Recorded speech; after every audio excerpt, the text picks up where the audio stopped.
지난 4.7 보궐선거를 통해 매서운 회초리를 내려주셨던 민심을 잘 수용해서 민주당이 변화 발전하도록 노력하겠습니다. 민생투쟁으로 국민 신뢰를 회복해 나가겠습니다. 국민의힘이라는 플랫폼에 보다 더 큰 민심을 담을 수 있도록 당을 혁신해 나가겠습니다.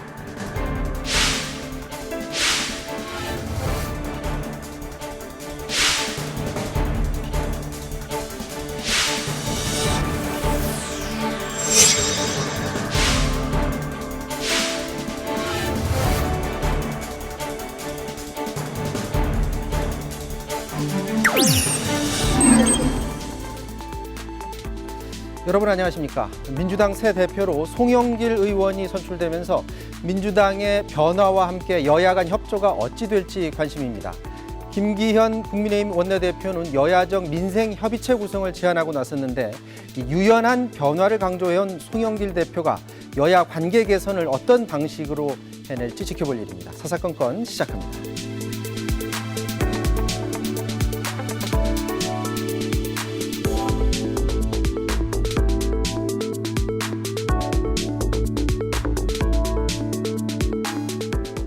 여의도 사사건건 오늘은 신현영 민주당 의원, 최형두 국민의힘 의원과 함께 얘기 나눠보도록 하겠습니다. 안녕하십니까? 안녕하세요. 네, 안녕하세요. 송영길 민주당 대표 선출이 돼서 오늘 본격적으로 이제 행보를 시작을 했는데 최고위원 회의도 주재를 했고요. 먼저 이 선거 의미부터 좀 평가를 해봐야 될 것 같습니다. 홍영표 후보하고 표차가 0.5%포인트 굉장히 박빙이었는데 이 말은 다시 말해서 이 당의 앞으로 나아갈 방향에 대해서 당내에서도 이렇게 서로 박빙으로 의견이 좀 갈린다 이렇게 해석하면 될까요? 지금 민주당에서는 그 변화 혁신, 특히 쇄신을 어떻게 할 것이냐에 대한 그런 숙제가 있는 상황입니다. 네. 그만큼 박빙의 승부로 송영길 당대표가 선출된 만큼 우리 3명의 후보 모두 리더십에서는 쟁쟁한 분들이었다라는 또 의미가 될 것이고요. 그만큼 앞으로 민주당 쇄신하는데 모든 그런 리더십들의 결집이 될 하나의 또 표상이 되지 않을까 싶습니다. 그렇기 때문에 내부 경쟁은 치열했지만 또 그리고 국민들의 요구와 변화에 대해서 여러 후보들이 다 같이 목소리를 냈다라는 면에서 의미가 있다고 생각을 합니다. 이 3명의 후보가 좀 강조하는 바가 조금씩 달랐잖아요. 그런데 그 와중에 송영길 대표가 선출됐다라는 걸 의미를 분석한다면 어떤 의미를 줄 수 있을까요? 예, 실제로 송영길 후보는 민주당 이름만 놔두고 다 바꿔라 하는 강력한 쇄신의 목소리를 냈습니다. 그렇기 때문에 우리 민주당에서 지금 기존에 있었던 관행이나 관습 이런 것들에 대한 상당한 뭔가 변화를 예고하는 하나의 또 의미였다고 봅니다. 지금 우리 당에서는 국민의 민심을 어떻게 돌릴 것이냐 그리고 어떻게 피부로 와닿을 수 있는 정책 그리고 실력 있는 정당이 될 것이냐에 대한 고민을 상당히 하고 있습니다. 또 송영길 대표 같은 경우에는요. 오선 중진이시고 외교통이십니다. 그리고 지자체 장도 영임하신 분이기 때문에 이런 원내 그리고 원외 여러 가지 단결된 통합 앞으로 메시지를 내시지 않을까 기대를 하고요. 더더욱이 지금 코로나 앞에서의 백신 수급 중요한 아젠다입니다. 그런 면에서의 외교 라인을 가동해서 또 여러 가지 국민적인 건강 아젠다도 적극적으로 뭔가 해결을 하실 것 같다는 기대감이 있는 것입니다. 민주당 의원분들 입장에서는 민주당을 앞으로 어떻게 이끌어갈 것인가 이 부분이 관심이겠지만 국민의힘 입장에서는 여야 간의 관계를 어떻게 이끌어갈지 이 부분도 관심일 것 같은데요. 어떻게 좀 앞으로 좀 긍정적으로 보십니까? 네, 어쨌거나 민주당을 바꾸겠다고 하는 분이 당선되었고 그래서 한 표 차이 아주 가까스로 당선되었지만 네. 그러나 역사에 다 의미가 있을 겁니다. 이게 서독의 첫 총리였던 아데나워도 한 표 차이로 당선되어서 서독을 바꾸지 않았습니까? 그래서 통독까지 이루어냈는데 아마도 저희들이 바라는 것은 지난 4.7 재보궐선거를 통해서 국민들이 심판한 것이 있습니다. 여당뿐 아니라 야당의 정치권 전체에 대해서 오만과 위선에 대해서 심판한 바 있는데 그걸 우리 정치권이 다 환골탈태를 해야겠죠. 해야 되는데 민주당이 안 바뀌고서는 야당 혼자서는 이게 박수소리를 낼 수가 없습니다. 그런데 지금 이제 당대표 치열한 경선을 거쳐서 이렇게 바꾸겠다는 분이 당선되었기 때문에 일단 저희들로서는 기대하는 편입니다. 기대해서 같이 바꾸기를 바라고 야당 의석이 작기 때문에 지금까지 여당이 오히려 180도 가까운 그 무소불위의 의석 분포 절대 반지에 비유할 만한 그걸 네. 갖고 너무 밀어붙이지 않았습니까? 야당 혼자서는 도저히 막아낼 수가 없는 국정의 어떤 위기 상태, 벼랑 끝 상태까지 왔었는데 이제 좀 여당의 기조를 바꾸어서 또 당 대표의 그 지금 당선자 지금 송영길 대표가 밝힌 바 있지만 첫 행보도 상당히 이전 대표들이랑 좀 다른 행보가 보였습니다. 그래서 그런 것들을 통해서 다시 여야 간의 새로운 협치를 이룰 수 있는 큰 분기점이 되길 바랍니다. 네, 그런 희망사항을 말씀해 주셨고 방금 전에 첫 행보도 좀 긍정적으로 평가를 해주셨는데 오늘 아침 일찍 현충원을 찾았거든요. 그 모습 잠깐 보고서 말씀 나눠보도록 할까요? 네, 송영길 민주당 대표 첫 행보는 현충원 참배였습니다. 먼저 국민은 나라의 근본이니 근본이 튼튼해야 나라가 번영한다라는 방명록을 남기고 본격적으로 참배를 시작했고요. 가장 먼저 민주당 정통성의 상징이죠. 김대중 전 대통령 묘역을 찾아서 큰 절을 했습니다. 또 김영삼 전 대통령을 찾아서는 군정을 종식한 성과를 높이 샀습니다. 이어서 이 박정희 전 대통령의 묘역 그리고 이승만 전 대통령 묘역을 참배했는데요. 송 대표는 보수 정권 역대 대통령들의 묘역을 찾아서 그 역할에도 의미를 부여했습니다. 자, 들어보겠습니다. 박정희 대통령께서 자주국방, 미사일 개발 사업들을 선도해서 그나마 우리의 국방력이 튼튼히 되고 공업 입국을 해오신 그 점을 기억한다는 말씀을 드렸고, 이승만 대통령님 묘소에서는 3.1 독립운동을 주도하셨고 대한민국 임시 정부와 48년 대한민국 정부 수립에 기여하신 공로를 기억한다는 말씀을 드렸습니다. 네, 또 당 대표로서는 드물게 이 장군 묘역도 참배를 했고요. 이 자리에서 아들의 말을 빌려서 그동안 민주당이 제복 입고 돌아가신 분들에게 소홀했다는 지적이 있다라고 하면서 앞으로는 당 차원서도 챙기겠다 이렇게 밝혔습니다. 네, 자 지금 뭐 김영삼 전 대통령, 이승만 전 대통령, 박정희 전 대통령 다 뭐 보수 정권 대통령도 다 묘역을 찾아서 참배를 했는데 이걸 어떻게 해석을 해야 될까요? 전 국민들한테 보내는 메시지일 수도 있을 것 같고요. 외연을 확장하려는 그런 노력일 것 같기도 하고요. 어떻게 평가하십니까? 예, 맞습니다. 저는 송 대표님의 그런 행보가 통합과 포용을 보여주지 않았나 그런 메시지로 받아들이고 있고요. 네. 우선은 역사 의식을 보여주신 건데 특히 전직 대통령에게는 예우를 갖추고 또 공은 공으로 평가하겠다라는 의미도 있습니다. 역사를 이유로 배척하기보다는 역사를 이유로 품어안는 그런 통합의 메시지를 주셨다는 거에 대해서 저는 국민들한테 긍정적인 메시지를 드린 게 아닌가라고 생각을 합니다. 결국에는 그런 통합과 포용을 통해서 우리 국민들한테는 민생을 해결하겠다. 그리고 국민과 국가를 튼튼하게 만들겠다라는 또 의지도 보여주신 거라고 생각을 합니다. 당 대표로서는 좀 더 이제 야당에게 좋은 메시지를 보냈다고 볼 수가 있겠는데 저 이제 당 대표의 생각대로 과연 민주당이 흘러갈 것이냐도 굉장히 궁금한 부분인 것 같고요. 야당 의원으로서 오늘 그 현충원 참배는 어떻게 보셨나요? 예, 그 참 송 대표 첫 행보로서는 굉장히 바람직하고 이 외교 안보라든가 우리 대한민국의 정통성이나 대한민국의 발전에 대해서는 이게 여야 진보 보수가 따로 없어야 됩니다. 그런 의미에서 상당히 모범적인 행보를 보여주셨다 생각하고. 특히 이제 송영길 의원에 대해서는 대표에 대해서는 제가 이런 필리버스터 때도 말씀드린 적이 있는데 네. 기억하시는 분이 있을지 모르겠지만 민주당 대부분의 의원이 반대했던 한미 FTA를 찬성했던 분입니다. 그리고 이라크 파병을 찬성했던 분이고 그게 이제 사실 노무현 대통령 시절에 노무현 정부가 추진했던 사안인데 상당수의 민주당 의원들이 반대했습니다.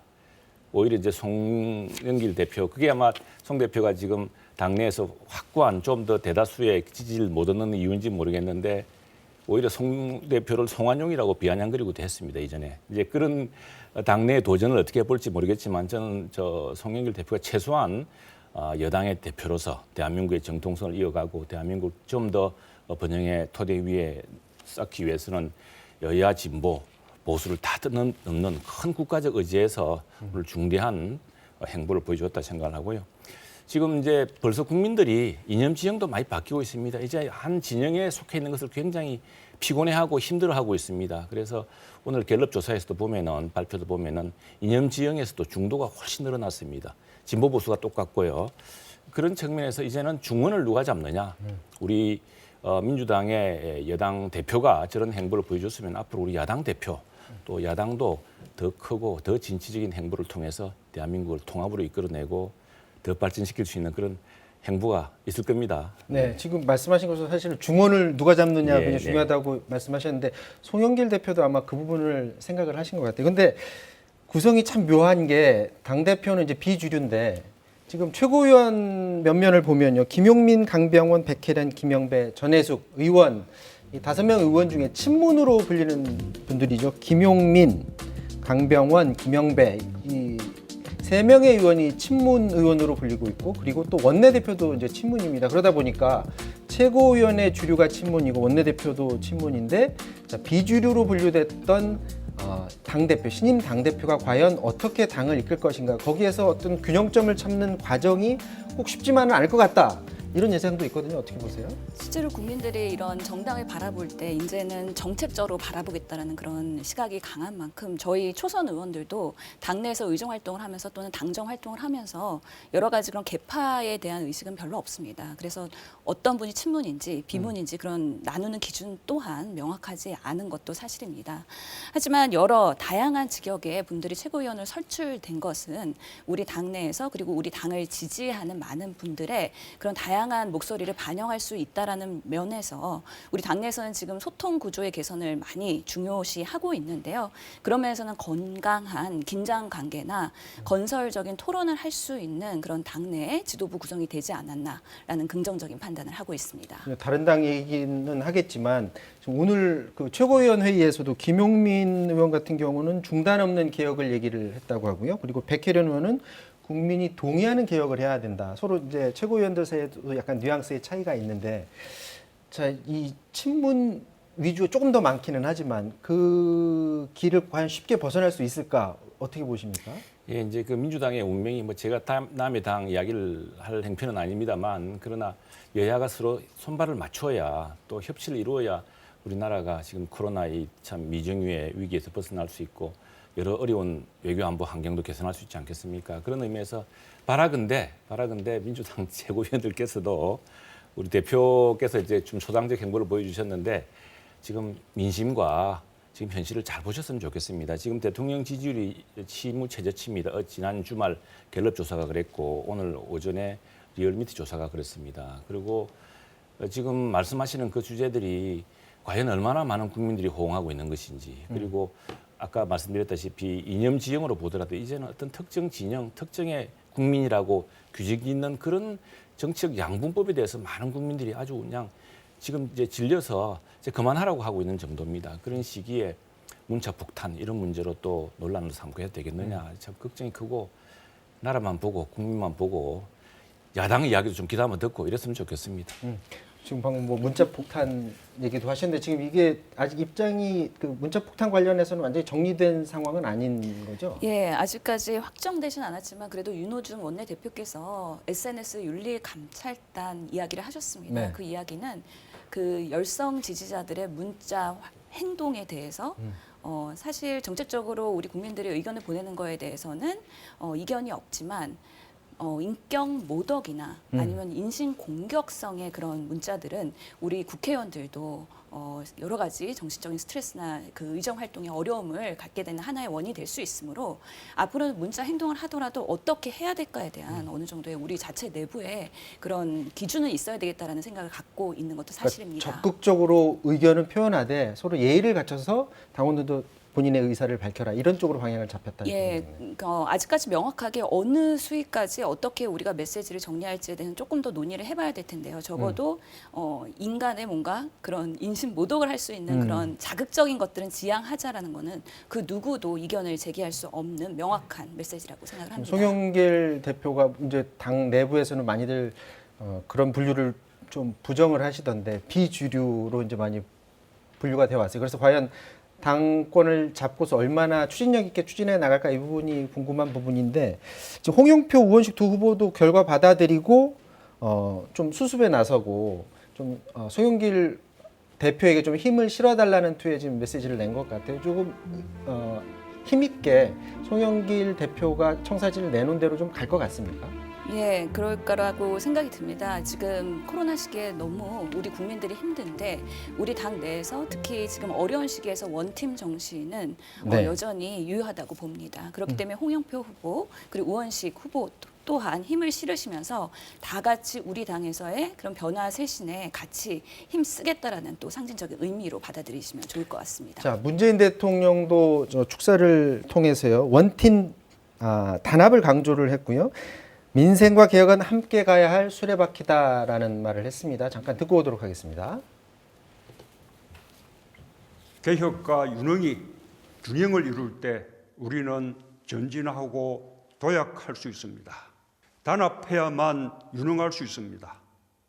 단합해야만 개혁할 수 있습니다. 단합해야만 국민들께 신뢰를 드릴 수 있습니다. 그럴 때 우리 당은 비로소 국민의 요구에 응답할 수 있습니다.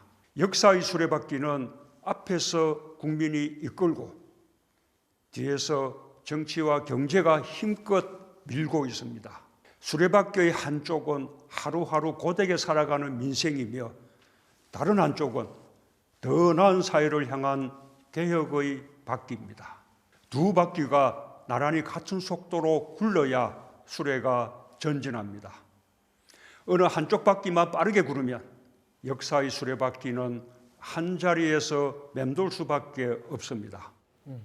개혁만 이제 외쳐서는 안 된다. 민생 같이 챙기는 그런 방향으로 가야 된다는 걸 강조를 했다고 보면 되겠어요. 예, 맞습니다. 문재인 대통령께서 우선은 윤호중 대표께서도 말씀하신 내용과 비슷한 그런 중복된 내용이긴 한데요. 문재인 대통령께서는 그 민생 그리고 개혁을 역사의 수레바퀴로 표현하셨습니다. 그만큼 바퀴가 잘 조율돼서 굴러가야지 수레가 움직일 수 있다. 그러면서 민생이 앞바퀴에서 끌고 나가고 국민들이 이를 주도할 수 있는 단합 그리고 유능한 정당이 되기를 요구하신 거라고 받아들이고 있습니다. 저 말 자체는 의원님 동의를 하시죠? 어떻게 보세요? 그래서 그동안 이제 해온 행적이 있으니까 근데 문자 폭탄 이런 것만 하더라도 임기 초부터 그건 뭐 민주정치의 양념이라고 하지 않았습니까? 그때 대통령이 단호하게 끊어서야 됩니다. 이건 절대로 우리 당원들끼리 해서는 안 될 그 예의를 벗어나서는 안 된다라든가 하는 이런 것을 했어야 되는데 어떻게 보자면은 지금의 민주당의 혼선이 청와대의 방치, 청와대의 묵인, 청와대에 무슨 다른 뜻이 있지 않고서는 도저히 있을 수 없는 일들이 많지 않았습니까? 검찰 개혁한다고 자신들이 자랑하던 검찰총장을 몰아내려고 2년 내내 그냥 그 난리를 피우고 또 뭐 피해자인 서울지검장을 공수처장 관용차로 특별 대우하면서 수사하고 또 그리고 전월세 잡겠다고 그렇게 입법개혁하고 야당 이야기 하나도 안 듣고 야당 의안 하나도 반영하지 않고 했다가 그 국민들 전세 대란, 월세 대란 다 맞게 만들고 그런 와중에 그 사실 대통령께서 빨리 교통정리했으면은 진작에 해결될 일이 많거든요. 이제 4년 차에 저렇게 모든 사실은 30% 이하로 떨어졌다는 것은 이제 어떤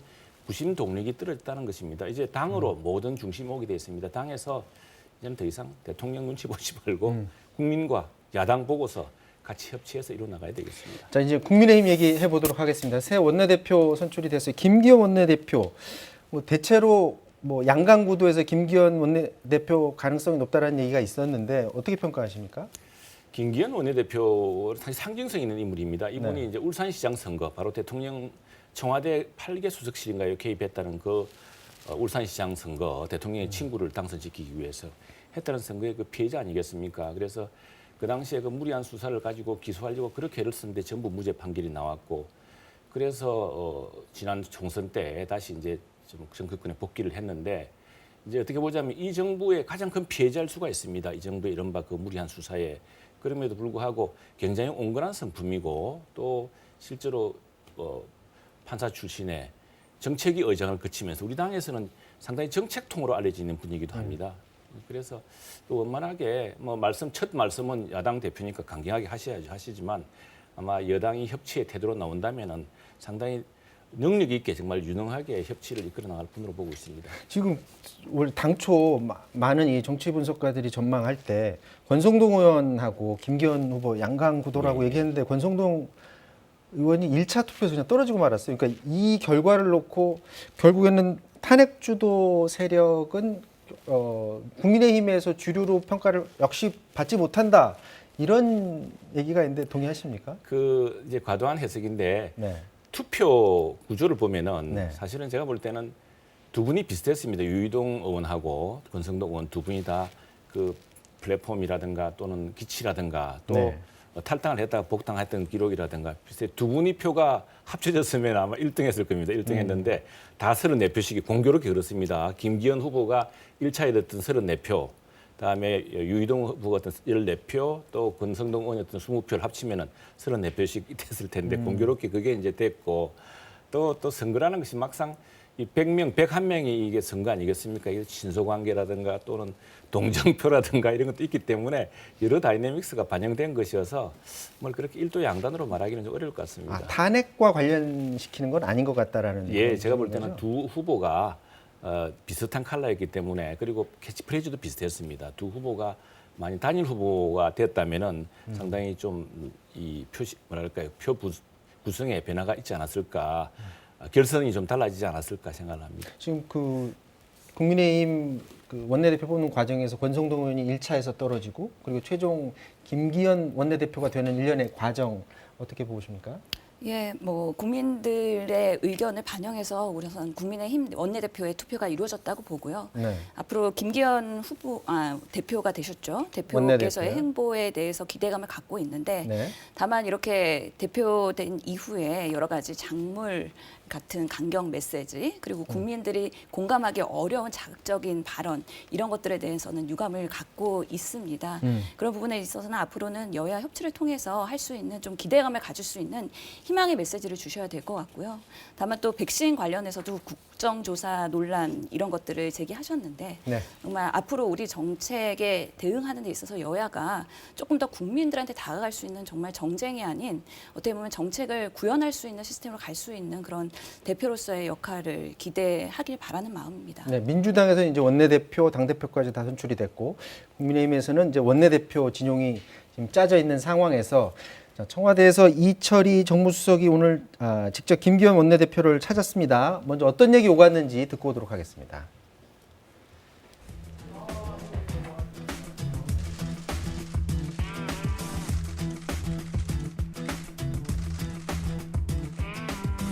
미스터 쓴소리다고 뭐 이렇게 소문이 났는데 그만큼 아마 뭐 원칙이나 또 소신 철학 이런 부분들이 굉장히 합리적인 분이시다. 예전 정무수석하고는 조금 결이 다른 역할을 아마 하실 거라고 기대하고 있습니다.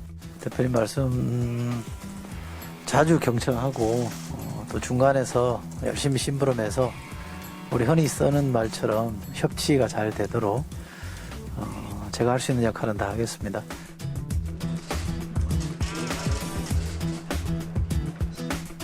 협조할 것은 협조하고 또 그렇지만 야당의 입장에서 봤을 때 수용할 수 없는 것에 대해서는 저희들이 강력하고 확고한 입장에서 반대할 것이라는 말씀도 아울러 조금 참고해 주셨으면 좋겠습니다. 야당 입장을 역지사지하면 이해 못할 바가 없습니다. 다름을 존중하면서 같이 갈 수 있는, 나라를 위해서 뭔가 봉사할 수 있는 길을 모색하는 데 저도 최선을 다하겠고요. 자, 문재인 대통령이 김기현 원내대표한테 오찬 제의했는데 지금 거절했잖아요. 저거 이철이 지금 속보가 들어왔네요. 문재인 대통령 새 검찰총장에 김오수 전 법무부 차관 지명했다라는 그런 속보입니다. 김오수 전 법무부 차관이 지명됐다라는 소식입니다. 자, 이 법무부 차관으로 당시 재직하면서 뭐 조국 전 법무부 장관, 추미애 전 법무부 장관과 같이 호흡을 맞췄었는데요. 조금 전에 들어온 속보입니다. 김오수 전 법무부 차관이 새로운 검찰총장에 지명이 됐다라는 그런 소식이고요. 좀 자세한 내용은 들어오는 속보 통해서 또 자세히 전해드리도록 하겠습니다. 계속해서 좀 말씀을 드리면, 자, 김오수 전 법무부 차관 그 지명에 대해서 원래 뭐 예정된 질문은 아닙니다만 어떻게 평가를 하는지 짧게 좀 한마디 부탁드립니다. 이제 저게 이제 우리 그 신임 원내대표가 청와대 그 보여주기식 오찬 제안을 거절한 이유입니다. 이제 뻔하게 사실 얘기됐던 사안이지만 누굽니까? 결국에는 지난 2년 동안 이 무슨 뭐 검찰 개혁하겠다며 온 나라를 분열시키고 폭주 기관차처럼 밀어붙여서 결국에는 그런 행보 자체가 오히려 저 윤석열 총장을 지금 뭐 국민적인 여망의 대상으로 좀 만들어 놓은 그런 역설적 결과를 만들지 않았습니까? 그런데도 지금 사실은 뭐 그 며칠 사이에 저 여러 여론들이 있었고 대통령께서 아마 좀 더 살핀다면은 이게 내가 사사로운 뭐 또는 조국 추미애 법무부 장관을 모셨던 그런 사람을 일부러 해서 이 검찰 개혁에 내가 저 잘못됐던 그런 그걸 되풀이하지 않겠다 뭐 이런 새로운 메시지를 보이기도 했는데 지금 누가 검찰총장이 되더라도 법치를 정확히 지킬 사람이 중요한 거지 내 편이 어디 있습니까? 근데 지금 이제 저렇게 해주놓으면은 그 이제 저렇게 해놓은 상태에서 여당 원내대표, 야당 원내대표는 뭐 아무것도 지금 뭘 할 수 없는 상황인데 가서 사진 찍고 좋은 이야기 했고 늘상 이제 중요한 것은 이철희 수석 같은 분 또 비서실장이 여당의 이야기를 좀 귀담아 듣고 우리가 지난 주호영 원내대표 때도 그렇고 자주 청와대와 무슨 이런 문제를 협의를 하려고 그랬습니다. 그때마다 아니 무슨 뭐 예의도 없다는 이야기 답이 들어오기도 하고 그랬거든요. 정말 그때 필요할 때 신속하게 해주는 게 중요하고 이제 우리 당 대표 선거가 끝나고 그러고 나면 또 이제 상당 부분 사실은 물밑 의제 조율이 있어야 됩니다. 근데 지금 청와대가 준비하고 있는 가장 큰 의제는 역시 한미 정상회담 아니겠습니까? 그러면 한미 정상회담에서 우리가 바라는 의제가 이런 겁니다. 국민들이 걱정이 이런 겁니다. 이런 것들이 좀 조율되어서 대통령과 상의된 뒤에 어떤 초당파적인 협력을 좀 보여줄 수 있는 대목에서 식사가 이루어진다면 더 좋겠죠. 김호수 전 법무부 차관 어떻게 예상하셨나요? 예, 뭐 지금 안정적인 문 대통령의 그 임기를 마무리할 수 있는 그 내정자를 지명하신 걸로 생각이 되고요. 특히 지금 남은 1년 동안의 그런 검찰 내부 조직의 안정적인 그런 관리 이런 것들이 필요한 부분이기 때문에 그런 면에서 판단하셨을 거라고 생각이 듭니다. 더더욱이 청와대에서 이렇게 그 오찬 제의를 했는데 제1야당 대표께서 거절을 하신 거에 대해서는 지금 첫 번째 그런 손을 내민 거에 대해서 거절한 거에 대한 올바른 행보였는지에 대해서는 조금 의문이 들고요. 더더욱이 이렇게 원내대표나 당 지도부가 새로 선임된 상황에서 첫 단추를 잘 끼우는 게 중요한데 그런 면에서는 좀 아쉬운 부분이 있지 않는가. 그리고 만날 그 의향이 있었다면 의제 선정을 핑계로 좀 지연시키지는 않으셨을 것 같다라는 생각이 들어서 좀 아쉬운 마음은 있습니다. 지금 김호수 새 그 검찰총장 지명에 대해서 좀 부정적으로 말씀을 하셨는데 사실 지금 뭐 주요 쟁점 중에 하나는 검찰총장이 누가 되느냐도 있지만 법사위원장, 국회 안에서 법사위원장 자리를 국민의힘으로 좀 달라 이런 얘기를 국민의힘에서는 강력히 요구를 하고 있는데 사실 새로 당대표된 송영길 의원도 당대표가 되기 전부터 법사위원장 자리만 빼고 논의 가능하다라는 톤으로 얘기를 했었거든요. 그럼 또 마찬가지로 그 뉘앙스에서 계속 얘기를 한다면 쉽게 내줄 것 같지는 않은데 앞으로 김기현 원내대표와의 어떤 대화라든지 어떻게 될 것으로 예상하십니까? 이게 사실 여야 간의 협상할 대상도 아니고 이게 고 김대중 대통령이 국회를 이제 새로운 원칙과 전통을 당시에 만드셨거든요. 네. 그 당시에 물론 이제 여소야대라는 전국이 있었습니다. 그러나 여소야대 전국에서 만들어진 국회 협치 전통은 우리 당이 과거에 거의 180석 가까운 의석을 할 때도 지켰거든요. 그때 민주당이 80석 정도일 때도 법사위원장은 줬습니다. 그리고 법사위원장 통해서 과거에 문제 있었다면 그걸 개선할 방법을 또 제안을 했는데 그걸 무시하고 막 그게 송영길 대표의 한계일 테고 협치가 이루어지려면 과거 고 김대중 대통령 오늘 제일 처음으로 김대중 대통령 모욕하지 않았습니까? 네. 그럼 바로 그 김대중 대통령이 만들었던 그 국회의 협치의 원칙과 전통부터 복원하는 것이 오히려 큰 정치라는 길이었는데 그게 아쉽고 지금 뭐 여당 입장이 아마 지난해 이렇게 첫 단추를 잘못 깨맨 뒤에 그걸 다시 풀기 어려울지 모르겠습니다만 과감하게 원래 원칙과 전통 우리도 이전에 180석 가까운 의석 할 때 다 민주당이 양보하고 민주당이 그거 가지고 목리도 뿌린 적이 있습니다. 그러나 이제 그 제도도 우리 개선책까지 내놨거든요. 그게 걱정이 된다면 이렇게 합시다까지 내놨는데 그런 개선책까지 논의하면서 좀 풀었으면 좋겠습니다. 그런데 그걸 뭐 우리가 사정할 문제가 아니고 여당이 저렇게 지고서 안 나겠다 한다면은 그건 뭐 협치의 전통과 원칙을 스스로 부정하고 그걸 계속 부정한 채 고수하려는 것으로밖에 우리는 생각할 수 없죠. 자, 야당에서는 사정은 하지 않겠다. 하지만 협치를 말로만 하지 말고 정말 협치를 원한다면 법사위원장 자리는 이제 돌려달라라는 주장이신 거예요? 그 관행이라는 이름으로 법사위원장을 야당이 해야 된다는 거에 대해서는 동의할 수 없습니다. 물론 20대 국회 박근혜 정권 때도 권성동 의원께서 초기에 위원장을 하셨던 바는 있습니다. 하지만 우리가 20대 국회를 돌아보니 결국에는 야당이 법사위원장을 하고 나서 그런 식물국회로의 그런 결과가 있었기 때문에 일하는 국회를 어떻게 만들 것인가에 대한 고민이 있었고요. 특히 초기 구성을 하고 협상을 하면서 그 의원 수석대로 11대 7 우리가 7개의 상임위원장 제기를 했을 때 또 제안을 했을 때 주영 대표께서 전 대표가 되셨지만 그때 받을 시점에서 김종인 대표가 그러니까 여당의 독선과 오만의 프레임으로 실제로 걷어찬 그런 과거력이 있습니다. 그렇기 때문에 이런 위원장에 대한 논의는 그 1기 원 구성일 때 이미 지나간 이슈다. 그리고 지금 당장 논의하는 것은 별로 국민들이 원하는 그런 실익을 얻는데 별로 도움이 안 된다라고 생각을 하고 있습니다. 법사위원장 자리를 놓고서는 여야 간 의견이 쉽게 좁혀질 것 같지는 않고요. 또 내일 당장 그 장관 후보자 인사청문회가 열리는데 여기서 야당 의원들이 얼마나 검증의 칼날을 들이댈지 그리고 후보자들은 어떤 대답을 내놓을지도 좀 관심을 가지고 지켜봐야 될 것 같습니다. 오늘 여기까지 하도록 하겠습니다. 지금까지 최영두 신현영 의원과 말씀 나눴습니다. 고맙습니다.